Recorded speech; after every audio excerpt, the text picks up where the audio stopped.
বিসমিল্লাহির রহমানির রহিম। আসসালামু আলাইকুম।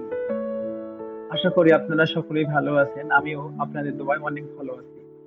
আজকে আমরা যে এপিসোডটা নিয়ে এসেছি, ধৈর্য ধরে কিভাবে কঠিন পরিস্থিতিতে মোকাবেলা করা যায় তার নিয়ে কিছু টিপস এবং ট্রিক্স। শ্বাস প্রশ্বাস নিয়ন্ত্রণ করুন। কোনো কঠিন পরিস্থিতিতে ধৈর্য হারিয়ে ফেললে প্রথমে গভীর শ্বাস নিন। এটি মনের উত্তেজনা কমাতে এবং চিন্তা স্পষ্ট করতে সাহায্য করবে। 2. পরিস্থিতি গ্রহণ করুন। যে পরিস্থিতি আপনার নিয়ন্ত্রণের বাইরে তা মেনে নেওয়ার শিখুন। সবকিছু আপনার ইচ্ছা অনুযায়ী হবে না, তাই পরিবর্তন করা সম্ভব নয়। সেটি মেনে নেওয়া এবং সামঞ্জস্য স্থাপন করা খুবই গুরুত্বপূর্ণ। 3.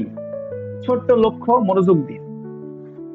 বড় সমস্যার সমাধান সবসময় একেবারে করা যায় না, তাই সমস্যার ছোট্ট ছোট্ট ভাগে ভাগ করে কাজ করুন।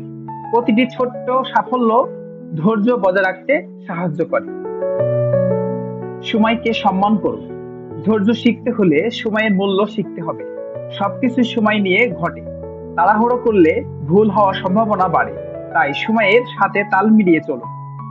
মনোযোগ স্থানান্তর করুন। কোনো পরিস্থিতিতে ধৈর্য হারালে নিজেকে কিছুক্ষণের জন্য সেই পরিস্থিতি থেকে দূরে রাখুন।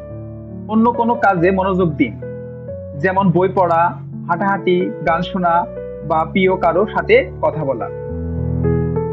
মেডিটেশন বা ধ্যান করুন। ধ্যান বা মেডিটেশন ধৈর্য শেখার অন্যতম কার্যকরী উপায়। এটি মনের অস্থিরতা কমিয়ে শান্ত থাকতে এবং দীর্ঘ সময় ধৈর্য ধরতে সহায়ক হবে।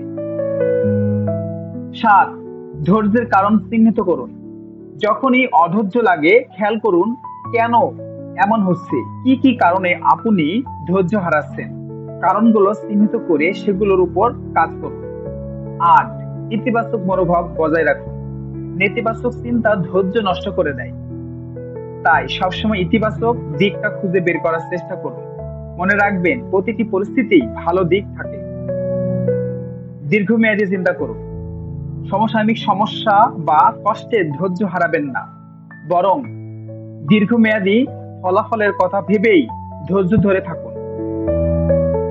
10. প্রতিদিন অনুশীলন করুন। ধৈর্য শেখা কোনো এক দিনের কাজ নয়। প্রতিদিন ধৈর্য ধরার অনুশীলন করতে হবে। ছোট ছোট ঘটনা থেকে শেখা শুরু করুন। 11. কৃতজ্ঞতা প্রকাশ করুন। প্রতিদিনের ছোট্ট ছোট্ট ভালো জিনিসগুলোর জন্য কৃতজ্ঞতা প্রকাশ করুন। কৃতজ্ঞতা মন ধৈর্য ধরতে সাহায্য করে।